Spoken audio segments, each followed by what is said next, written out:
ఒక రాబందు పిల్ల తన తండ్రిని ఇలా అడిగింది, నానా ఈరోజు మనిషి మాంసం తినాలనుంది నాకు. అప్పుడు ఆ తండ్రి, సరే నానా సాయంత్రం తీసుకొస్తాను అని అలాగే సాయంత్రం పంది మాంసం తీసుకొచ్చి ఇస్తాడు.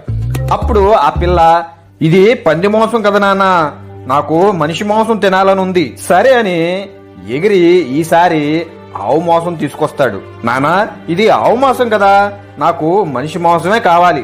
ఇంకిలా కాదని పెద్ద రాబందు పంది మాంసాన్ని తీసుకెళ్లి మసీదులో పడేసి ఆవు మాంసాన్ని తీసుకెళ్లి గుళ్ళో పడేస్తుంది. కొంత సమయానికి గుట్టలు గుట్టలుగా శవాలు. ఇంకా రాబందు పిల్లే కాదు, రాబందు సంతతి మొత్తం ఫుల్లుగా కడుపు నింపుకుంటాయి. పిల్ల రాబందు అడిగింది, నానా ఇది ఎలా జరిగింది అని. వీళ్ళు మనుషులు అంతే, దేవుడు మనకన్నా తెలివిగా మనిషిని చేసి ఈ భూమి మీదకి పంపాడు. కానీ ఈ మనుషులు మతం అనే పిచ్చిలో పడి జంతువుల కన్నా ఘోరంగా తన్నుకు చస్తున్నారు.